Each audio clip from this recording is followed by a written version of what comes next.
అందరికీ నమస్కారం. శ్రీనివాస్ చెప్పే కథలకు మీ అందరికీ స్వాగతం. ఇప్పుడు మనం వినబోయే కథ శారదా అశోకవర్ధన్ గారు రచించినటువంటి అమ్మ మనస్సు. మరి కథలోకి వెళ్దామా? శరత్ పరిగెత్తుకుంటూ వచ్చి పిలిచింది. రోడ్డు దాకా వచ్చి జగదాంబ సూట్ కేసు చేతిలో పట్టుకుని పెద్ద పెద్ద అడుగులు వేసుకుంటూ వెనక్కి తిరిగి చూడకుండా తనని కాదన్నట్టు నడుస్తూ పోతున్నాడు శరత్ ఇంచుమించు పరిగెట్టినట్టుగా నడుస్తోంది జగదాంబ. శరత్ పక్కనున్న ఆటో ఎక్కి పోనీ అన్నాడు. శరత్ అని పెద్దగా అరుస్తూ పిలిచింది.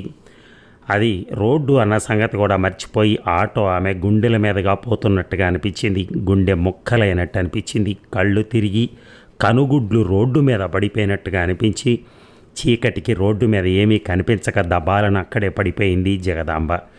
ఎవరో పాపం ఉన్నట్టుండి పడిపోయింది. ఎవరినో పిలుస్తూ పరిగెత్తింది. ఆ అబ్బాయి వినిపించుకోకుండా ఆటోలో వెళ్ళిపోయాడు. అంతే, ఈమె పడిపోయింది. వెంటెవరూ ఉన్నట్టు లేదు. ఇప్పుడు ఏం చేద్దాం? ఆసుపత్రికి తీసుకెళ్ళి చేర్పిద్దామా? మరో కంఠం. మనకెందుకు, ముట్టుకుంటే ముప్పులు వస్తాయి. మరో గొంతు. అయ్యో, నన్ను ఆసుపత్రికి తీసుకెళ్ళకండి, ఇంట్లో పడేయండి అని చెప్పాలనుకుంది. నోట మాట రావటం లేదు. కళ్ళు తెరిచి వారికేసి చూడటానికి ప్రయత్నం చేసింది. చుట్టూ జనం మసకగా కనిపిస్తున్నారు. పెదవి విడటం లేదు మాట్లాడటానికి.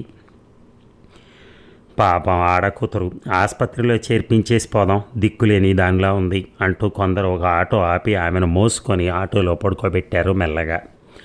ఆసుపత్రిని తలుచుకుంటే ఆమె గుండె మరీ వేగంగా కొట్టుకోవటం మొదలెట్టింది. అనుకోని ఈ సంఘటనకు ఒళ్ళు జలధరించిపోతూ ఉంటే శరత్ జ్ఞాపకం వచ్చి కళ్ళు వర్షించాయి. ఆటోలోంచి దిగి ఒక అతను దిగి ఆసుపత్రి అవుట్ పేషెంట్ డాక్టర్కి చెప్పి స్ట్రెచర్ తెప్పించి ఆమెను దింపి లోపలికి పంపించి వెళ్ళిపోయాడు. నర్సులు ఆమెను లోపల పడుకోబెట్టారు.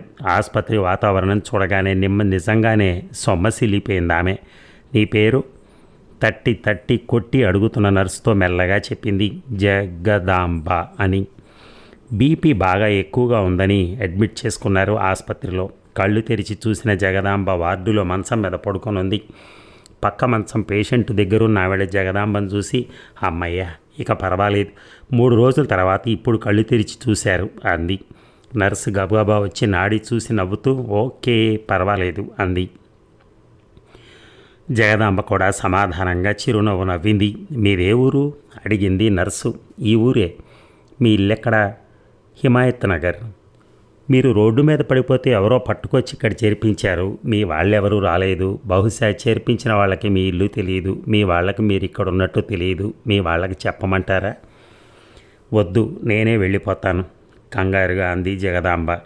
మీరు వెళ్ళే స్థితిలో లేరు. కనీసం 2-3 రోజులైనా ఉండాలి. పేపర్లో ప్రకటించినట్టున్నారు మీ గురించి. జగదాంబ కంగారు పడుతూ ఏమని అడిగింది. పలానా పేరు గల వ్యక్తి పలానా చోట పడిపోతే ఆసుపత్రిలో చేర్పించారు. బంధువులు కుటుంబ సభ్యులు పలానా ఆసుపత్రికి వచ్చి ఆమెను చూసుకుని వెళ్ళొచ్చు అని. జగదాంబ కళ్ళల్లో నీళ్లు సుళ్ళు తిరిగాయి. ఏదో అవమానంగా ఫీల్ అయింది. సిగ్గుతో బెక్క చచ్చినట్టు అనిపించింది. కానీ వెంటనే ఏదో స్ఫురించినట్టయి కళ్ళు కాంతివంతమయ్యాయి. సిస్టర్ అని పిలిచింది. ఏమిటి? సిస్టర్ నవ్వుతూ దగ్గరికి వచ్చింది. నా కోసం ఎవరైనా వచ్చారా అడిగింది ఆత్రంగా. లేదు అంది సిస్టర్. మీ ఫోటో మీ పేరు 2 పేపర్లో కూడా వేయించాం. పోలీస్ రిపోర్ట్ రాగానే. అవునా? కంగారుగా లేచి కూర్చోపోయింది జగదాంబ. ఒళ్ళు తూలినట్టే లేవలేకపోయింది. లేవకండి, పడుకోండి. ఏం కావాలి మీకు అడిగింది మెల్లగా వెల్లికిలా పడుకోబెడుతూ నర్సు. ఏమొద్దమ్మా, నా కోసం ఎవరూ రాలేదా? దుఃఖాన్ని దిగమింగుకుంటూ జాలిగా నర్సు కళ్ళల్లోకి చూస్తూ అడిగింది. ఆమె మాటల్లో ఆమె చూపుల్లో ఆమె ఎవరి కోసం ఎదురు చూస్తూ తప్పించిపోతోందని అనుకుంది సిస్టర్. ఎవరూ రాలేదండి. మీరెవరి కోసం ఎదురు చూస్తున్నారు సందేహంగా అడిగింది. జగదాంబ మొహంలో బొట్టు కాటుక ఏమీ లేకపోవటం, మట్టెలు మంగళసూత్రాలు ఏమీ లేకపోవటం వల్ల ఆమె వెధవరాలో అవివాహితో అర్థం కాక అలా అడిగింది. జగదాంబ సిస్టర్ అడిగిన ఏ ప్రశ్నకు సమాధానం చెప్పలేదు. గట్టిగా కళ్ళు మూసుకుని ఆలోచనల్లో పడిపోయింది. అది చూసి సిస్టర్ ఆమెను ఇంకే ప్రశ్న అడగకుండా వెళ్ళిపోయింది. రోజులు గడుస్తున్నాయి. జగదాంబ బీపీ తగ్గటం లేదు. ఆసుపత్రి వారిచ్చే భోజనం ముట్టడం లేదు. ఎవరితోటి మాట్లాడటం లేదు. ఎప్పుడూ శూన్యంలోకి చూస్తూ ఏదో ఆలోచిస్తూ పడుకుని ఉంటుంది. డాక్టర్లు, నర్సులు, ఇరుగు పరుగు పేషెంట్ల తాలూకా వాళ్ళు ఎవ్వరితోటి మాట్లాడదామే. ఆమె మనస్తత్వం ఎవరికీ అర్థం కావట్లేదు. సైక్రియాట్రిస్ట్ వచ్చి చూసి వెళ్ళాడు. ఆమె నిండా గుబులు నిండి ఉందని, ఎవరి కోసం ఆమె తీవ్రంగా ఎదురు చూస్తోందని, ఆ నిరాశ వల్లే ఆమె మాట్లాడలేకపోతుందని, ఆమె ఎదురు చూసే వ్యక్తి కనిపిస్తే తప్ప ఆమె పరిస్థితి మారటం కష్టమని చెప్పి వెళ్ళాడు. మామూలుగా అయితే ఈ ధర్మాసుపత్రిలో కానీ ఖర్చు చేయని ఇటువంటి వారి గురించి ఎవరూ పట్టించుకునేవారు ఉండేవారు కారు. కానీ సిస్టర్ లూసీకి ఎందుకో జగదాంబ పైన ఒక రకమైన జాలి ఏర్పడి, ఆమె డాక్టర్లందరికీ జగదాంబ తనకు దూరపు బంధువని, చాలా కాలం తర్వాత కలుసుకోవటం వల్ల మొదట గుర్తుపట్టలేదని ఏవో కథలు చెప్పి పెద్ద డాక్టర్లందరి చేత పరీక్ష చేయిస్తోంది. దాదాపు 10 రోజులు గడిచిపోయాయి. ఈ 10 రోజుల్లోనూ ఆమె ఒక్క మాట కూడా ఎవరితో మాట్లాడలేదు. మతిస్థిమితం పోయిందేమో, మెదడు వ్యాధుల ఆసుపత్రికి పంపించాలని కొందరు డాక్టర్లు అభిప్రాయపడ్డారు.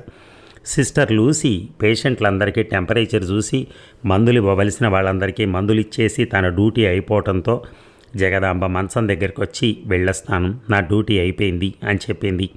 జగదాంబ మామూలుగా అయితే ఉలుకు పలుకు లేకుండా ఊరుకునేదే. కానీ అలా కాక సిస్టర్ చేయి పట్టుకుని నా కోసం ఎవరూ రాలేదా అని అడిగింది. లేదు అని సిస్టర్ లూసీ తలూపి మీ అడ్రస్ చెప్పండి, మీ వాళ్ళని నేను పిలుచుకొస్తాను అంది. జగదాంబ సమాధానం చెప్పలేదు. సైగ చేసి చూపించింది కాగితము పెన్సిలు తెమ్మని. లూసీ గబగబా వెళ్ళి డాక్టర్ రూమ్లోంచి కాగితము పెన్సిలు తెచ్చిచ్చింది. బాబు శరత్, అమ్మ మనసు నీకు అర్థం కాలేదురా. పెళ్లి నాటి నుంచి నువ్వు భూమి మీద పడే వరకు కట్నం ఎక్కువ తీసుకురాలేదని నన్ను రాసి రంపానబెట్టారు అత్తమామలు. నిండు చోలాలని కూడా చూడకుండా, దయాదాక్షిణ్యాలు లేకుండా, గొడ్డులా చాకిరీ చేయించుకుని పట్టెడు అన్నం పెట్టకుండా, మలమల మార్చి చంపినా నీ మీద ప్రేమతో ఆత్మహత్య చేసుకోకుండా బతికాను. కానీ ఆ చిరాకులో పరాకులో నువ్వు పుట్టినా, నువ్వేడుస్తూ ఉంటే ఎత్తుకుని లాలించక నీ మీద విసుక్కున్నానని కోపగించావా బాబు ఈ అమ్మ పైన? ఒంటి మీద నగలన్నీ మీ నాన్న తాగుడికి నిలువు దోపిడీ ఇచ్చి నువ్వు గోళీకాయలు కొనుక్కుంటానన్నా, పతంగులు కొనుక్కుంటానన్నా డబ్బులు లేవన్నానని అలిగావా బాబు అమ్మ పైన? తాగిన మైకంలో మీ నాన్న నన్ను కుక్కను బాదినట్టు బాదితే ఆ బాధ భరించలేక తిరిగి ఏమీ చేయలేక ఆ కోపం నీ మీద చూపించాను. నువ్వేదో కావాలని గొడవ చేస్తుంటే చెల్లున చెంప మీద కొట్టి అసహించుకున్నానా బాబు అమ్మంటే కోపం? ఎన్ని రోజులు వస్తున్నా, ఎన్ని దెబ్బలు తిన్నా, ఎన్ని చేదరింపులు భరించినా అన్నీ నీకోసమే ఓర్చుకుని బతికున్నానని నీ చిన్ని మనసుకేం తెలుసు?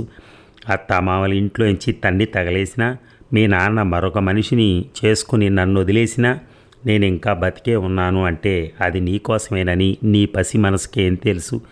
నాకు కూడు లేకపోయినా నీ గోడు చూడలేక ఊడిగం చేసి ఒళ్ళమ్ముకుని నీకోసమే ప్రాణాలతో మిగిలానని నీకెలా చెప్పను బాబు? నువ్వెక్కడున్నా క్షేమంగా ఉండాలి. ఎప్పటికైనా అమ్మ గుర్తొస్తే, నా గాథ నిన్ను కదిలిస్తే, నేను చెప్పింది నిజమని తోస్తే 2 కన్నీటి బొట్లు కార్చు. నా పరితప్త హృదయానికి అవి ఉపశమనం కలిగిస్తాయి. బాబు ఒక్క మాట, నువ్వు పెరిగి పెద్దవాడివయ్యాక ఏ ఆడపిల్ల మనసుని కష్టపెట్టకు బాబు. ముఖ్యంగా కట్టుకున్న దాన్ని కన్నీరు పెట్టకుండా చూడు. ఇదే నేను నిన్నడిగే వరం, నువ్వు నాకిచ్చే ప్రతిఫలం. అంతకన్నా ఇంకేదీ కోరను బాబు. నిన్ను చూడాలనే కోరికతో ఇన్నాళ్ళు ఒళ్ళింత కళ్ళు చేసుకుని బతికున్నాను బాబు. నా వల్ల కాదు, వెళ్ళిపోతున్నాను. మళ్ళీ జన్మంటూ ఉంటే నువ్వే నాకు బిడ్డగా పుట్టాలని, నా ఒళ్ళోంచి నిన్ను దింపకుండా ముద్దులు కురిపిస్తూ పెంచాలని ఆశిస్తూ కళ్ళు మూసుకుంటున్నాను. క్షమించు బాబు, ఈ జన్మకి ఇంకేమీ చేయలేను. ప్రేమతో మీ ప్రేమ, మీ అమ్మ జగదాంబ. ఉత్తరాన్ని మడిచి నర్సు చేతికిచ్చింది. దీన్ని అచ్చు వేయించమ్మా పేపర్లో అంది మెల్లగా. అంతే, ఆమె తల పక్కకు వాలిపోయింది. నర్సు హడావిడిగా పల్సు చూసింది. కంగారుగా డాక్టర్ని పిలిచింది. డాక్టర్ పెదవి విరిచాడు. ఏనాటి బంధమో చుట్టమని చెప్పినందుకు ఆమె బాధ్యత నర్సు లూసీ మీద పడింది. ట్యాక్సీని పిలిపించి 4 మనుషులకు డబ్బిచ్చి శవాన్ని తీయించి దహన సంస్కారాలు చేయించింది.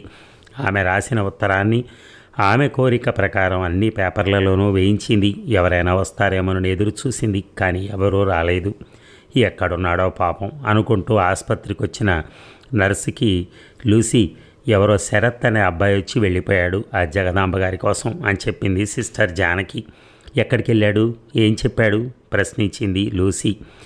ఏమీ చెప్పలేదు. ఆమె చనిపోయిందని చెప్పగానే వెళ్ళిపోయాడు కళ్ళ నీళ్లు పెట్టుకుంటూ. అంది. అంతే. అప్పటి నుంచి ఇప్పటి వరకు సిస్టర్ లూసీ శరత్ కోసం ఎదురు చూస్తూనే ఉంది. అదండి కథ. ఉన్ననాళ్ళు తల్లిని అర్థం చేసుకోలేక చివరికి తల్లి చనిపోయిన తర్వాత ఏడ్చి ఉపయోగం ఏమిటి? ఏమీ ఉండదు. అమ్మ మనసు ఎప్పుడూ కూడా బిడ్డలకి అన్యాయం చేయాలనో లేకపోతే బిడ్డలకి హింస పెట్టాలనో ఎవరు అనుకోరు. మంచి మార్గంలో ప్రయాణించడానికి వాళ్ళు చేస్తున్నటువంటి కొన్ని ప్రక్రియల్లో కొన్నిసార్లు దెబ్బలు తింటామేమో మనం, అంతేకాని వాళ్ళని మనం వేరే విధంగా అర్థం చేసుకుంటే ఎలా? ఏది ఏమైనా ఆ తల్లి ఆ ఆవేదనతోనే పోయింది. ఆ తల్లి మనసు ఎంత అల్లల్లాడిందో లాస్ట్లో. Thank you very much.